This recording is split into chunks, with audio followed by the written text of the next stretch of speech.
Isang mapagpalang araw po sa ating lahat. Ako po si Sarina Espaloma at yung ilalahad kong aking naturan para sa daily devotion na pinamagatang bakit hindi ka dapat matakot sa kamatayan.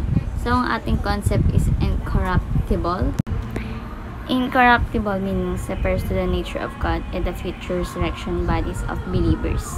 So, ang ating scripture is Hebrews chapter 2 verse 14 to 15 na sinasabi, since the children have flesh and blood, he too shared in their humanity, so that by his death he might break the power of him who holds the power of death, that is the devil, and free those who all their lives were held in slavery by their fear of death.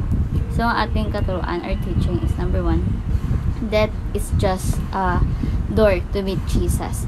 So, ang kamatayan o yung death ay hindi katapusan, kundi daan siya para makasama natin si Jesus ng harapan, di ba? So, death is just a door to meet Jesus. Number 2, death is not the end, but the beginning. So, meaning to say, sa mga nananampalataya, no, ang death or kamatayan ay simula ng buhay na walang hanggang kasama si Jesus Christ at ang Panginoon Diyos, no? So, that is not the end. Hindi siya katapusan, kundi siya ay simula ng buhay na makasama si Jesus Christ. So, that is not the end, but the beginning. Excuse me.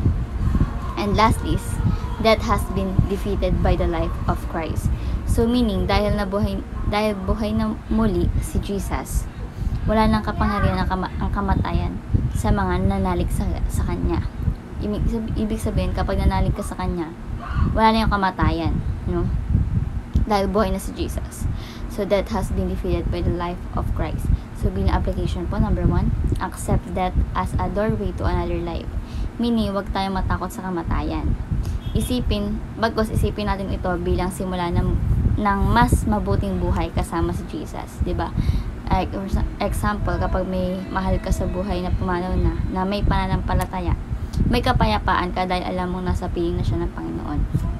So, accept death as a doorway to another life. Number 2, be fearless from now on.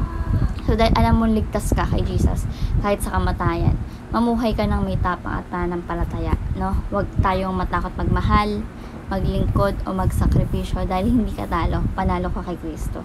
So, be fearless from now on. And lastly is, celebrate the victorious life of Christ in us. So, tayo, magpasalamat at magalak tayo sa buhay na ibinigay ni Jesus na walang hanggan at punong-puno ng pag-asa, di ba? So, as a followers, tayo, sa tuwing magpupuri tayo sa Panginoon Diyos, alalahanin mong dahil kay Jesus, panalo ka na laban sa kasalanan, takot, at kamatayan. So, celebrate the victorious life of Christ in us. So, ayun lamang yung aking daily devotion na matutunan kayo. May share sa iba at syempre ma-apply sa ating buhay. Thank you sa pagkinig at God bless po sa ating lahat.